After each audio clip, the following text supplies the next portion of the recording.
mbili. Itakumbukwa mapema jana Wizara ya Afya nchini ilitangaza tahadhari ya mafua makali ya influenza, uviko 19, homa ya dengu pamoja na ugonjwa wa kipindupindu, ambapo tahadhari hiyo ilitokana na tafiti ambazo zinaendelea kufanywa kuhusiana na mwenendo wa magonjwa ya mlipuko nchini. Katika kuliangazia hili kwa kina na namna ambavyo wananchi wanaweza kuchukua tahadhari juu ya magonjwa hayo ya mlipuko, hapa studioni naungana na Daktari Adam Mohamed ambaye ni daktari bingwa wa magonjwa ya ndani. Daktari, karibu sana, habari ya jioni.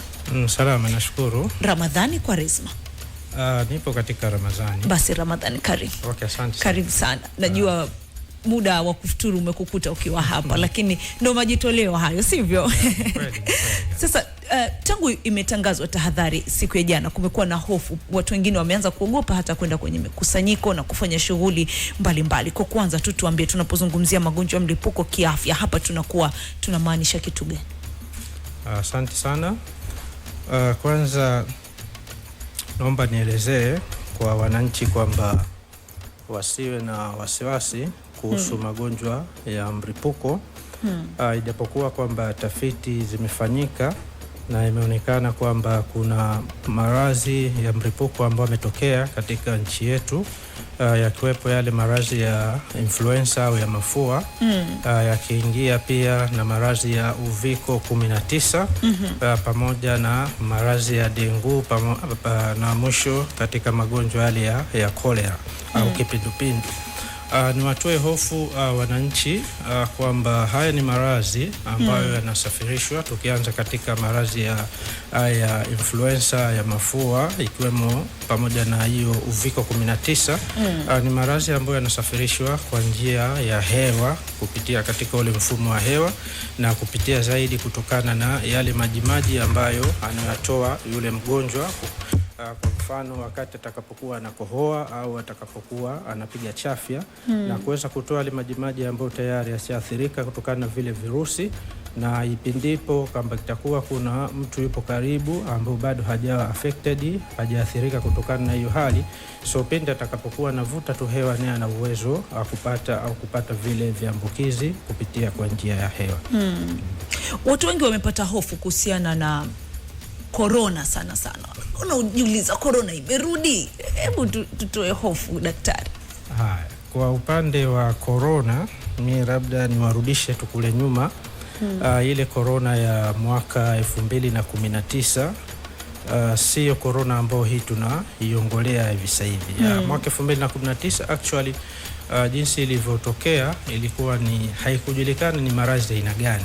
Sasa ukajikuta kwamba mwisho wa siku watu wakawa wanafariki bila ya kujua tatizo liko wapi, lakini kutokana na investigation au research zilizofanyika kwa kipindi kile, mwisho akaweza kujua kwamba ni corona aina gani, na akaweza kujua vipi tunaweza tukaitibu na mwisho isiweze kuleta athari kwa jamii. Sasa tofauti gani na ile? Corona ya sasa hivi sio ile ya zamani. Cha kwanza, ukiangalia ile corona ya zamani ilikuwa sana inaathiri kipindi ambacho kulikuwa kuna baridi kali. Na kwa mfano mzuri ukilinganisha hapa kwetu, ukilinganisha kule ilipoanzia, ilikuwa ni kipindi cha baridi sana. Na kama ni kipindi cha baridi, unakuta wale virus wana uwezo wa kuresist ile hali, na mwisho wa siku kuwa na uwezo wa kushambulia. Kwa kwetu sasa hivi ni kipindi cha joto na ni kipindi cha mvua. Sasa kama ni kipindi cha joto kipo, of course katika hali ya ujoto wale wadudu inakuwaga sio sana kuweza kupelekea kuathiri sana katika kiwango kikubwa ukilinganisha kwa wakati wa baridi. Kwa ndo maana tunawatoa hofu wananchi wasiwe na wasiwasi. Watakapokuwa wanaotakiwa kufanya ni kufuata kile ambacho serikali walichoongelea, basi kwa athari haitaonekana. Inapotokea tahadhari kama hii ambayo inakuwa imetolewa na mamlaka za ndani ya nchi, mwananchi wa kawaida anatakiwa kuchukua hatua gani? Ziko hatua ambazo mwananchi anapaswa kuzichukua. Cha kwanza ni tujue kwamba ni ugonjwa ambao upo katika hewa. Na kama upo katika hewa, huwa tunashauri wananchi kuweza kuepuka ile misongamano ambayo sio kuwa ya lazima. Na zaidi ukilinganisha sasa hivi ni kipindi cha Ramadhani, kwa hiyo watu unakuta wapo katika zile mizunguko ya maisha zaidi katika sehemu za biashara. Kwa hiyo kusema kwamba waambie msifanye kazi ni kitu ambacho hakiwezekani, isipokuwa tu tuna zile precaution ambazo tunatakiwa tuchukue ili kuepuka ile misongamano iliyokuwa sio lazima. Ukihisi kwamba hapa sihitaji au hakuna ulazimu wa kuweza katika kuwepo katika hiyo sehemu, basi unaweza ukaachana nao. Na pia kwa wale ambao watakuwa wapo katika hizo sehemu au sehemu zozote zile, huwa tunawashabihisha zaidi waweze kutumia zile barakoa kwa ajili ya kuzuia ule uathari wa yale maradhi kuweza kutoka kwa mtu mmoja kwenda katika mtu mwingine. Na pia tunawashauri waweze kuwa wanatumia vile sanitizer, waweze kuosha mikono kabla au na baada. Na pia tunawashauri kwamba kuna ile hali ya kusalimiana kwa njia ya mikono. Tungeshauri ni kusalimiana tu kawaida, inawezekana kushinda ile hali ya kupeana mikono, kwa sababu kupeana mikono huwezi jua ni nani ambaye mwenye wale wadudu, ni nani ambaye hana, kwa atakapokuwa huyu ambaye anaye anaweza akampa na mwingine kupitia katika hali ya nini, ya mikono. Kwa tunashauri pia asiweze kusalimiana kwa njia hiyo ya mikono. Daktari, ni wazi kwamba haya magonjwa huwa yanakuja na athari nyingi tu ikiwemo vifo. Tumeona kwa mfano ilivyokuwa corona, tunashuhudia ikitokea mlipuko wa kipindupindu na magonjwa mengine kama hayo.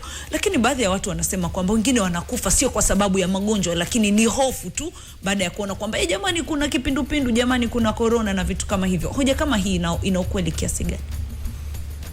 Ni kweli watu huaga, kikubwa ni kwamba ile taharuki au ile hali jinsi inavyosambazwa ule ugonjwa katika jamii. Kuna watu wanaosambaza katika njia ya kutisha wengine.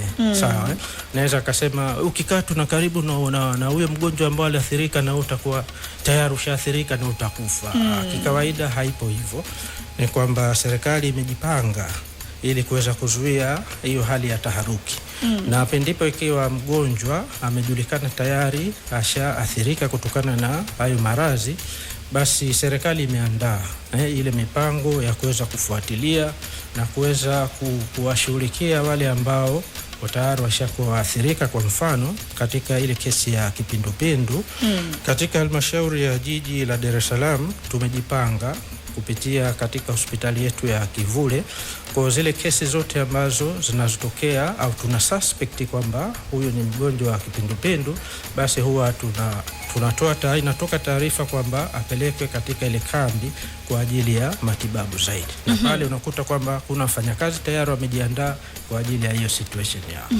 Brook Tiger, asante kwa maoni yako kwenye channel yetu ya YouTube. Unasema wewe ni mwenyekiti wa Crown FM kutokea Mbagala. Jamani, nazungumza na Dr. Adam hapa, ulizeni maswali. Wizara ya Afya jana imetoa angalizo kubwa kabisa. Tukizungumzia tahadhari kama hizi zinavyotoka, hakuna jambo muhimu kama elimu kwa umma. Mmejipanga vipi? Serikali kupitia Wizara ya Afya tumejipanga kimkakati zaidi. Nadhani daktari mkuu wa serikali naye pia aliweza kutoa maelekezo ni jinsi gani ambacho watu tunatakiwa tuweze kuchukua zile precautions zetu mapema. Alizungumzia hilo suala la mkusanyiko, pia akazungumzia katika issue ya utumiaji barakoa. Tukazungumzia kuhusu katika upande wa kipindupindu kudili zaidi katika ule mfumo wa maji, kwa sababu ni kitu ambacho ni muhimu sana kuweza kuzingatia wakati wa utumiaji wa yale maji ambayo yawe maji safi. Na pia alizungumzia kuhusu jinsi ya utumiaji wa yale maji. Kuna wengine wanaweza akatumia kwa mfano ile water guard au aqua tab kwa ajili ya kuboresha yale maji ya kunywa. Na pia kwa upande wa wengine ambao wanatumia maji ya kisima, hawa tungewashauri kabla ya kunywa maji wangeweza kuyachemsha katika ile temperature ambayo inatakiwa maji kuchemshwa, and then baada ya hapo yatakuwa salama kwa ajili ya kunywa yale maji. Umeniambia miongozo mizuri sana. Taarifa hizi zinawafikiaje watu hasa ambao wako mbali? Najua kama taarifa ya jana imetolewa kwenye mitandao ya kijamii na kwingine, lakini kuna watu bado hata internet hawana huko kwa. Serikali ina mkono mrefu. Nadhani kuna njia nyingi ambao inatumia kwa ajili ya kufikisha hiyo hali ya taarifa. Kwa mfano katika Wizara ya Afya huwa tunatumia zile hospitali zetu ndogo ndogo ambao zipo pembezoni huko au vijijini kule, ambao huwa inapelekwa kule taarifa, and then wahusika wa kule wanaweza kuchukua ile taarifa na kuweza kuisambaza kupitia kwa wale wagonjwa waliokuwepo pale, na inakuwa ni rahisi. Wagonjwa wakipata taarifa pale, nao wanapeleka zile sehemu zao za majumbani, na unakuta hata majirani nao pia wanaweza kupata hiyo taarifa. Baadhi ya watu wanaamini kwamba haya magonjwa ambayo mmesema yanashambulia ukanda fulani. Kwa mfano ukizungumzia kipindupindu, baadhi ya watu wanasema hiyo itawapata watu wa Dar. Ukizungumzia corona, mtu atasema hiyo inawapata watu wa Njombe, Mbeya, Iringa na mikoa mingine yenye baridi. Ukweli upoje, na watu wa maeneo gani wanatakiwa kuchukua tahadhari? Kwa upande wa kipindupindu tunawapa tahadhari ambao wale watu walokuwepo sio tu katika ile mikoa ya Pwani, ni sehemu yote ambayo uwezekano wa maji uwezekano wa maji kupatikana katika hiyo sehemu ni katika kiwango kikubwa, na tunaambia kwamba wawe makini kupitia maji, kwa sababu ni ugonjwa ambao unasafirishwa kwa njia aidha maji au kwa njia ya chakula.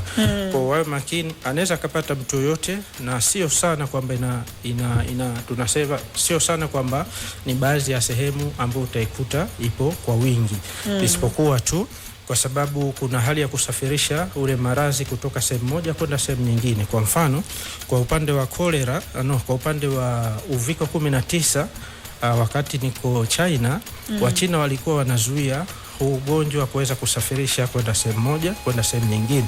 Maana yake kwamba alikuwa haruhusu mtu kusafiri kutoka kijiji au kutoka mkoa mmoja kwenda mkoa mwingine, na hata kama ukisafiri, maana yake ukifika kule huwezi ukaungana na wale watu ambao wanaishi katika sehemu ile pale, isipokuwa lazima kwanza ukae katika karantini kwa muda fulani, wajiridhishe kwamba uko salama, and then ndio wakuruhusu uendelee na majukumu yako ile sehemu ambayo ulikuwepo pale. So kwa Tanzania tuna uwezo huo, maradhi yakafika sehemu yote tu, lakini kikubwa ni kufuata zile precautions zilizowekwa ili mmoja na mwingine waweze kuwa salama.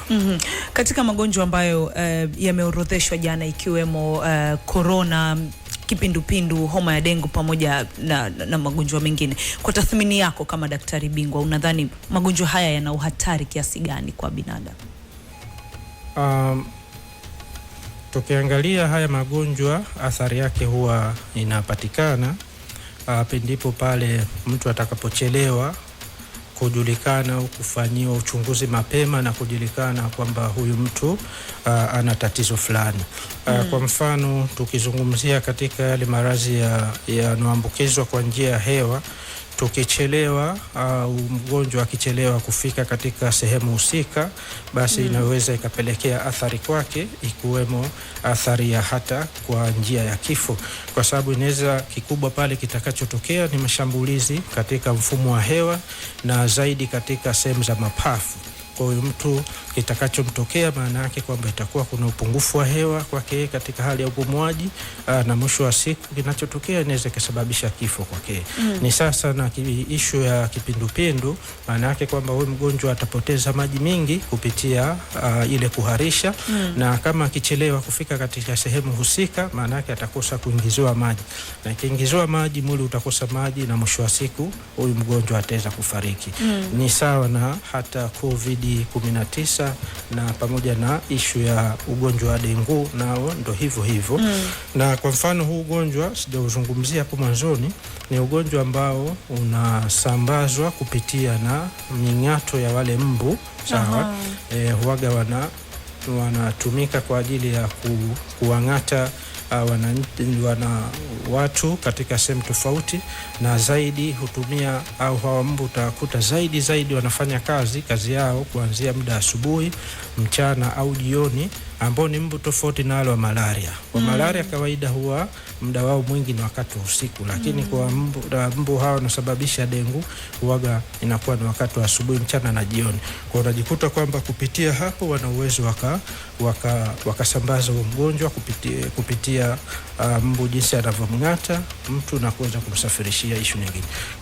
Nikurudishe nyuma kidogo Dr. Adam, uliniambia kwamba tukivuta kumbukumbu corona ilianzia nchi ambazo kulikuwa na baridi msimu huo. Hapa nyumbani sababu ya haya magonjwa ya mlipuko ni nini? Msimu kama sasa hivi tunaona kuna maeneo mengine kuna mvua, ama ni kiangazi, ama ni hali ya hewa. Nini hasa kinachochea hii milipuko? Milipuko huchochea kutokana na mabadiliko ya hali ya hewa. Kwa hali ya hewa ikibadilika actually na milipuko huwa inatokea. Kipindi cha mvua unakuta sana inatokea hayo mabadiliko. Kwa mfano kwa upande wa hiyo kolera, na inakuwaga sana kipindi cha mvua inakuwa ni hatari zaidi, na hata kipindi cha joto kupitia maradhi yale yanayosafirishwa kwa njia ya mfumo wa hewa, nao inakuwaga ni kipindi ambacho pia unaweza ukayakuta hayo maradhi. Sasa ugumu au hali kuwa mbaya na hali ikawa kidogo afadhali inasababishwa na uongezeko wa mabadiliko ya hali ya hewa. Kuna ukweli kwamba magonjwa haya akipata mmoja, kwa sababu kuna imani potofu, ndio maana nilikuuliza swali la msingi pale daktari, kwamba elimu kwa umma inakuwaje, kwamba ukiacha corona kwa mfano ni mafua, let's say kipindupindu, kwamba akipata mtu mmoja anatakiwa kutengwa, asihudumiwe, manake miongozo yake ya tiba inakuwaje? Kwa upande wa kipindupindu mfano, ikiwa kuna mmoja tayari ameathirika, kawaida hatengwi. Watu waseme labda anatengwa, actually huyu mgonjwa hatengwi, isipokuwa tu tunampeleka sehemu ambayo ilikuwa salama zaidi kwake, na pia usalama upatikane katika jamii. Tukisema kwamba tunatibu yeye na wengine ambao walikuwa hana magonjwa hayo ya kuambukiza, kwa inakuwa ni rahisi kwake kuweza kuwasambaza na wale wengine waliokuwepo sio katika hali yake. Na ndio maana tunasema kuna kambi, special kambi imewekwa kwa ajili ya hawa wagonjwa, na sio kama wakiwa katika kambi tumewatenga, hapana. Madaktari huwa tunakuwepo.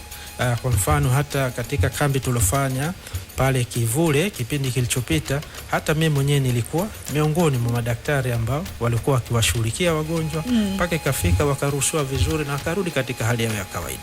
Matibabu yake yanachukua muda gani? Matibabu huwa yanategemea na mtu au mgonjwa mwenyewe. Kuna wale wengine ambao kwa muda mfupi tu wanaweza wakatoka wakiwa salama, lakini kuna wale wengine inategemea na hali ya mwili wake ulivyo, na pia inategemea zaidi katika hali ya ulinzi wa mwili. Unakuta wengine ulinzi kidogo umeshambuliwa na virusi. Sasa kama ikiwa umeshambuliwa, maana yake itabidi tuchukue jitihada kidogo ili kuweza kuwarudisha katika hali kutoka stage moja kwenda stage nyingine, and then kupitia hapo na kuweza kujua kwamba sasa huyu mgonjwa yuko salama kurudi nyumbani au bado haipo salama. Na kama yuko salama, je, hakuna complication au athari nyingine zozote zilizotokea katika mwili wake? Itakapokuwa kwamba hakuna athari nyingine, basi tunamruhusu huyu mgonjwa anaweza kuendelea na majukumu yake. Kuna chanjo labda kwamba nijikinge labda na dengu kabla haijanipata? Nahisi bado ingelikuwa imepatikana katika kwa mfano dengu, basi tungepata taarifa mapema. Na nakumbuka haya maradhi wakati yanatokea, niliwahi kuwepo katika nchi moja nilikuwepo Cuba kule na kipindi cha kwanza nakwenda kukutana na dengue, kipindi hicho nikiwa nasoma medicine pale.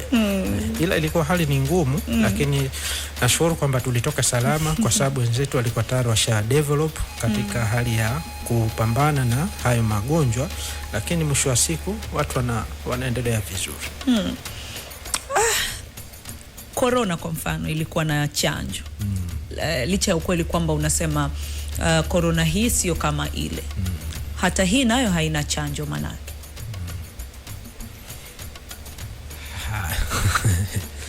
Kwa upande wa chanjo ya hii sasa hivi bado ndo